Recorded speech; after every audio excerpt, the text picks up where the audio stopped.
Hello friends, आपका शिक्षा मंडली में स्वागत है। आज हम फोर्थ चैप्टर पढ़ेंगे जो हमारा आईसीएसई बोर्ड में चैप्टर 1 है। और आइए हम स्टार्ट करते हैं। तो what is force? A force is any attraction that when unopposed will change the motion of an object। मतलब फोर्स हमारा एक किसी भी बॉडी के साथ इंट्रैक्शन है कि वो उस बॉडी में मोशन क्रिएट कर देता है या उसकी पोजीशन में चेंज कर देता है। ठीक है, तो सेकंड हमारा ये है कि हमारा फोर्स किसी बॉडी पे अप्लाई होता है, तो वो बॉडी क्या हो सकती है?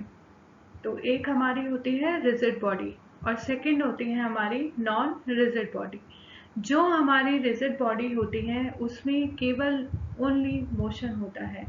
क्यों?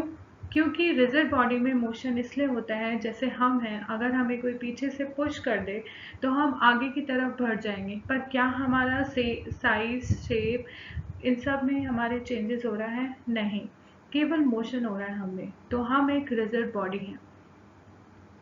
सेकेंड एग्जाम्पल हो गया हमारा। अब सेकेंड हमारी जो बॉडी है वो है हमारी नॉन रिजिड बॉडी। तो नॉन रिजिड बॉडी ऐसी होती है जिसमें हमारा साइज, शेप और मोशन तीनों में चेंज आता है। कैसे? एग्जाम्पल जैसे हो गया हमारा बैलून। बैलून पे हम फोर्स अप्लाई करते हैं तो बैलून हमारा, उसका जो साइज होता है वो काफ़ी इंक्रीज हो जाता है, उसमें मोशन भी क्रिएट होता है, तो वो हमारी नॉन रिजिड बॉडी होती है। तो आइए हम पढ़ते हैं हम मोमेंट ऑफ फोर्स। हमारे फोर्थ चैप्टर में हमारा जो मेन टॉपिक है वो है मोमेंट ऑफ फोर्स। ये बहुत ही इम्पॉर्टेंट है बोर्ड एग्जाम के अकॉर्डिंग। इसमें बेसिकली आता है ट्रांसलेशनल एंड रोटेशनल मोशन। तो first of all translational motion क्या होता है, तो आइए स्टार्ट करते हैं।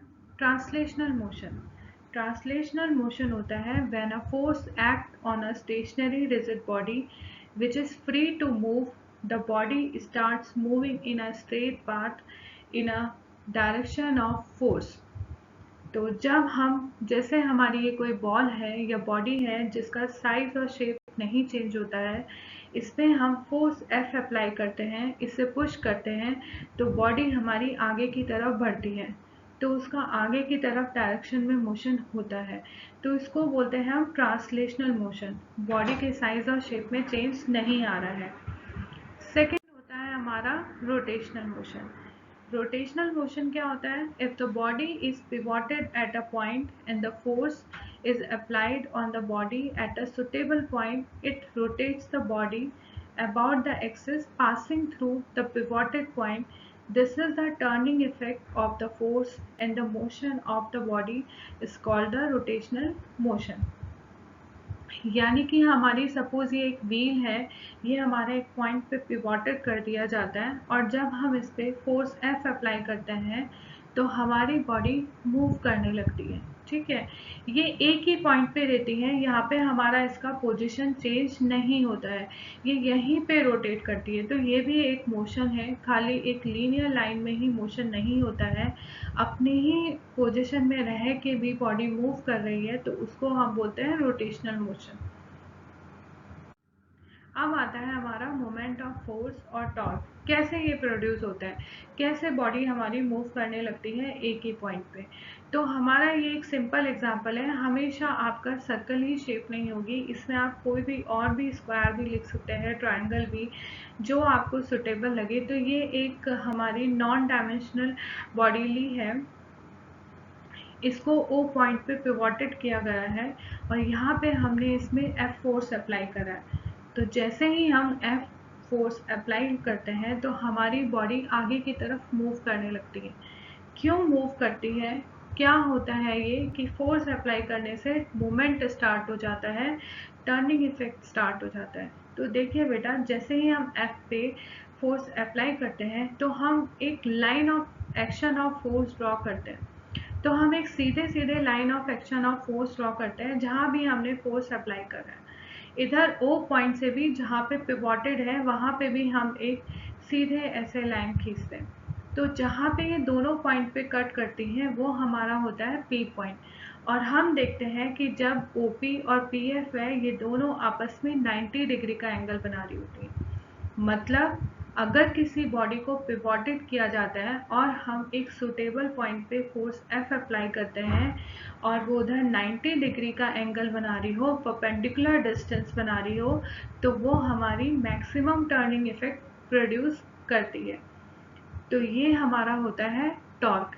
तो अब चलिए हम पढ़ते हैं इसके फैक्टर्स, किस पे डिपेंड करता है। अब आपको जब टॉर्क पता है तो आप उसके फैक्टर्स भी बता सकते हैं कौन से इफेक्ट करते हैं।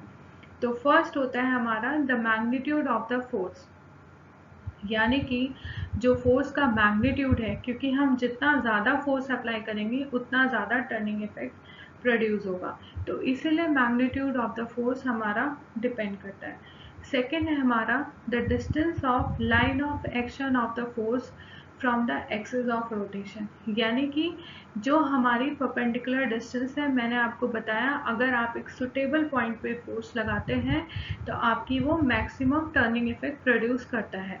तो हमारी the distance of line of action of force from the axis of rotation, तो डिस्टेंस पे भी वो हमारा डिपेंड करता है, ठीक है, ओपी डिस्टेंस पे। तो आइए चलिए, तो हमारा जो टॉर्क है इसका डेफिनेशन हो गया, the turning effect on the body about an axis is due to the moment of force, यानी कि बॉडी जो हमारी टर्न करती है ये हमारा टॉर्क की वजह से होता है। जब हमारी बॉडी पे टॉर्क अप्लाई होता है या मोमेंट ऑफ फोर्स अप्लाइड होता है।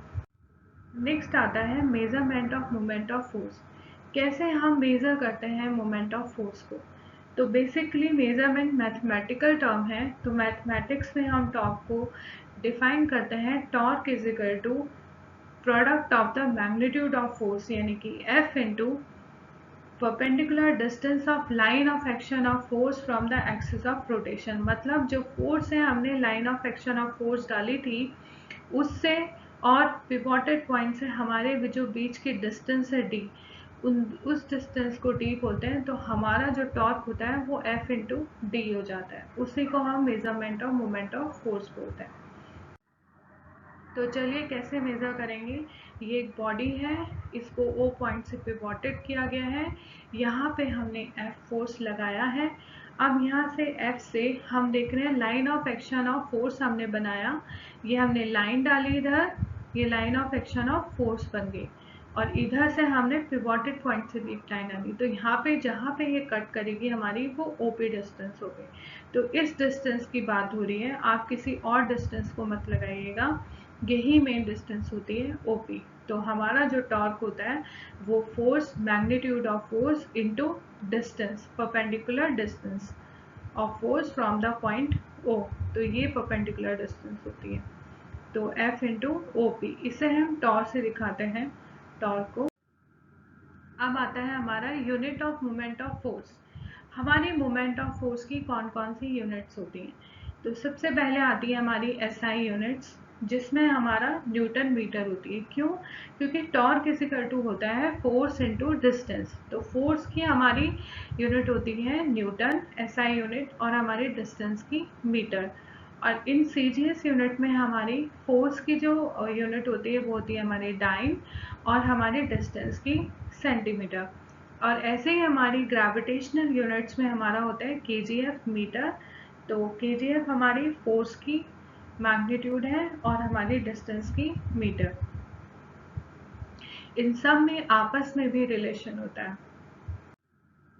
तो अब ये आता है हमारा रिलेशन कि हमारा जो 1 न्यूटन मीटर होता है वो हमारा 10⁵ डाइन इंटू 10⁵ सेंटीमीटर के इक्वल होता है, यानी कि 1 न्यूटन 10⁵ डाइन के इक्वल होता है, 1 मीटर हमारा 10⁵ सेंटीमीटर के इक्वल होता है। अब जब आपके दोनों के बेस इक्वल हो, यहाँ भी 10 है यहाँ भी 10 है, तो पावर्स हमारी ऊपर ऐड हो जाती हैं। तो 5 + 2 हमारा कितना हो जाएगा? 7। तो 1 न्यूटन मीटर हमारा 10⁷ डाइन सेंटीमीटर होता है। अब 1 KGF इंटू मीटर क्या होता है हमारा? 9.8 न्यूटन मीटर। तो और हमारा 1 GF इंटू सेंटीमीटर होता है 980 डाइन सेंटीमीटर। अब ये कैसे निकाला जाता है? ये हमारा रिलेशन, ये हमारा इस तरीके से निकाला जाता है फर्स्ट रिलेशन को यूज़ करके। 1 newton metre is equal to 10⁷ dyne centimetre और 1 kgf into metre is equal to 9.8 newton metre. अब देखिए 1 kgf मीटर हमारा क्या होता है, 9.8 न्यूटन मीटर होता है। तो अगर 1 kgf में आप चेंज करेंगे तो 1000 gf हो जाएगा, और मीटर को आप सेंटीमीटर में चेंज करेंगे तो 100 सेंटीमीटर हो जाएगा, और न्यूटन को आप डायन में करोगे तो 10⁵ डायन हो जाएगा, और मीटर को हमारा 10⁻² सेंटीमीटर में। अब आप यहाँ पे 3 0 है और यहाँ पे 2, तो यानी कि 3 + 2 5 हो गया, यानी कि 10⁵ gf सेंटीमीटर आ गया। अब इधर 9.8 है और हमारा 10⁵ डाइन है इंटू 10⁵2 सेंटीमीटर है। तो हम 10⁵ को 10⁵ से कट कर देते हैं, तो हमारा 1 gf सेंटीमीटर बचता है 9.8 इंटू 10⁵2 को हम 100 भी लिख सकते हैं, तो 100 डाइन सेंटीमीटर। अब इस 9.8 में से हम पॉइंट हटाते हैं तो हमारा अपॉन में 10 आता है, 10 से 10 कैंसिल होता है, तो 1 gf centimetre is equal to 980 dyne centimetre. अब इसी में आगे आता है हमारा, क्योंकि रोटेशन आपका एक ही साइड में नहीं होता है, आपका रोटेशन एक ही एंगल्स में हमेशा नहीं होगा, आपके रोटेशंस की भी जो डायरेक्शन होती है वो भी चेंज होती है, ठीक है। तो हमारा जो टॉर्क होता है वो बेसिकली हमारा 2 टाइप में आता है, एक होता है क्लॉकवाइज टॉर्क और एक होता है एंटी क्लॉकवाइज मूवमेंट। तो एंटी क्लॉकवाइज और क्लॉकवाइज मूवमेंट हमारा क्लॉक के हिसाब से ही होता है, हम उसी को एंटी क्लॉकवाइज और क्लॉकवाइज बोलते हैं। अब ये कैसे क्रिएट किया जाता है, ये 2 तरीके से होता है। First of all, first method होता है point of application of a force, ठीक है। ये सपोज एक डिस्क है, इसको एक पॉइंट पे पिवोटेड किया गया है और हमने यहाँ से नीचे से फोर्स अप्लाई करा है, तो when we apply a force it's move in a anti clockwise direction. अब देखो ये आपके ऊपर के साइड आपका मूव करना स्टार्ट करेगी और ये ऐसे मूव करेगी डिस्क हमारी। तो आपने किसी पॉइंट पे फोर्स लगाया है, तो उसकी वजह से ये डिस्क आपकी एंटी क्लॉकवाइज डायरेक्शन में मूव कर रही है, तो उसको हम पॉजिटिव साइन से लेते हैं हमेशा। और ऐसे ही अगर आप कोई डिस्क है उसको आपने पिवोटेड करा है और अगर आपने बी पॉइंट पे एक फोर्स लगाया और जिससे आपकी जो डिस्क है वो आपकी क्लॉकवाइज डायरेक्शन में मूव करेगी, तो उसका जो भी टॉर्क निकलेगा या मोमेंट ऑफ फोर्स होगा उसे हम नेगेटिव में लेंगे। तो ये हमारे नोटेशन होते हैं कि इसको हम नेगेटिव और पॉजिटिव में लेते हैं। सेकंड हमारा हो गया by changing the direction of force. आप फोर्स अप्लाई करो तो आपका वो उसी एक्सेल में मूव करेगा। तो यहाँ पे हम ये जैसे रॉड है, इसको हम इस पे फोर्स अप्लाई करते हैं तो ये हमारा इस तरीके से यहाँ मूव करने लगेगा, तो ये हमारा एंटी क्लॉकवाइज डायरेक्शन में मूव करेगा। तो इससे हमारा ये पॉजिटिव नोटेशन में आएगा जो भी टॉर्क प्रोड्यूस होगा। और इधर ये हमारा एक दूसरा एक्सेल है, ये इस पे हमने अगर फोर्स अप्लाई करा तो ये इस एक्सेल की तरफ से ये हमारा रॉड ऐसे मूव करेगा, तो ये हमारा क्लॉकवाइज डायरेक्शन में मूव करेगा, तो ये नेगेटिव हो जाएगा। इसको जो हम मोमेंट ऑफ टॉर्क लिखेंगे वो नेगेटिव में लिखेंगे। तो हमारा 2 तरीके से हम मोमेंट ऑफ फोर्स बताते हैं, क्लॉकवाइज और एंटी क्लॉकवाइज। तो या तो हम point of application of force देखते हैं या the direction of by changing the direction of force, कि भाई फोर्स किस डायरेक्शन में अप्लाई हो रहा है, या तो पॉइंट से या डायरेक्शन से।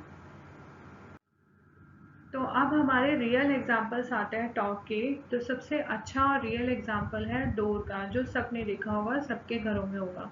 तो डोर का जो एग्जांपल है वो हमारा टॉर्क का एग्जांपल है, क्योंकि डोर आपका एक ही पॉइंट पे टक होता है हिंज पे और वो आपका मूव करता है, ठीक है, रोटेट करता है। तो डोर हमारा रोटेशनल मोशन का या मोमेंट ऑफ फोर्स का एग्जाम्पल है। अब डोर में हमारा हमेशा हैंडल बाहर आपका सबसे लास्ट में लगाया जाता है। क्यों? आपका हिंज की तरफ क्यों नहीं लगाते हैं? क्योंकि जितना पास आपका हिंज की तरफ लगाया जाएगा उतना जब आप फोर्स लगाओगे तो जो line of action of force बनेगी और जो हिंज बनेगी आर पॉइंट पे, इस पे आपकी डिस्टेंस उतनी शॉर्ट हो जाएगी। तो अगर आपकी डिस्टेंस आप जितना ज़्यादा इंक्रीज करोगे, क्योंकि अगर डिस्टेंस शॉर्ट हो गई तो हमारा जो टॉर्क है वो भी कम हो जाएगा, रोटेशन कम होगा और हमें फोर्स ज़्यादा अप्लाई करना पड़ेगा। इसीलिए जो भी डोर बनाते हैं वो लास्ट में हमारा हैंडल लगाते हैं, जिससे हमारा फोर्स अप्लाई करने पे हमारी जो परपेंडिकुलर डिस्टेंस है line of action of force से PQR वो हमारी इंक्रीज कर जाती है। तो जितनी ज़्यादा परपेंडिकुलर डिस्टेंस होगी उतना कम फोर्स अप्लाई करने में भी ईजिली हमारा जो हैंडल है वो बंद हो जाएगा। तो ये हमारा सबसे अच्छा एग्जांपल है टॉर्क का। सेकेंड एग्जांपल है स्टीयरिंग व्हील। ये भी व्हील सबने सुना होगा, सबके पास कार है आजकल। तो हम ये इसमें क्या होता है, इसमें एंटी क्लॉकवाइज रोटेशन और क्लॉकवाइज रोटेशन होता है। जब आप स्टीयरिंग में नीचे की तरफ फोर्स लगाते हैं तो वो हमारा आगे की तरफ मूव करता है, तो ये हमारा एंटी क्लॉकवाइज रोटेशन देता है और वो भी आपका एक पॉइंट पे मिडल में टक होता है, पिवोटेड होता है। ऐसे ही जब आप उस पर ऊपर की तरफ फोर्स लगाते हो तो वो हमारा इस तरीके से मूव करता है, तो वो हमारा कौन सा मोशन देता है, क्लॉकवाइज रोटेशन मोशन देता है। तो ये भी हमारे रियल लाइफ एग्जांपल्स हैं टॉर्क के moment of force. Third example है हमारा स्पैनर। स्पैनर बहुत अच्छा एग्जाम्पल है, ये भी एग्जाम में बोर्ड में सबसे ज़्यादा पूछा जाता है। इसमें हमारा क्या होता है, इसकी जो ये लेंथ होती है स्पैनर की, ये नट बोल्ट कसने के लिए यूज़ होता है, प्लम्बर्स यूज़ करते हैं।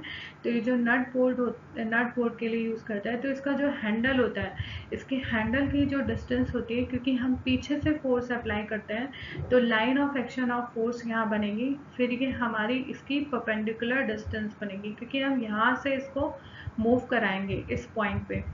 तो ये हमारी परपेंडिकुलर डिस्टेंस बनती है जो इसका हैंडल होता है। तो अगर हम चाहते हैं कि हम कम ही फोर्स अप्लाई करें और नट बोल्ट हमारा कस जाए एक पॉइंट पे, तो उसके लिए हमें जो हैंडल की जो डिस्टेंस है, परपेंडिकुलर डिस्टेंस, वो हमें ज़्यादा लेनी पड़ती है।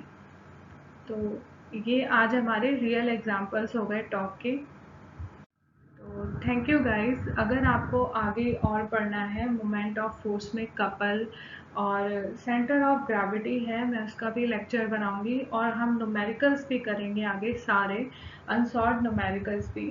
तो आप प्लीज़ मुझे लाइक्स और सब्सक्राइब कीजिएगा और आपको मेरी क्लास कैसी लगी वो भी बताइएगा। Thank you guys.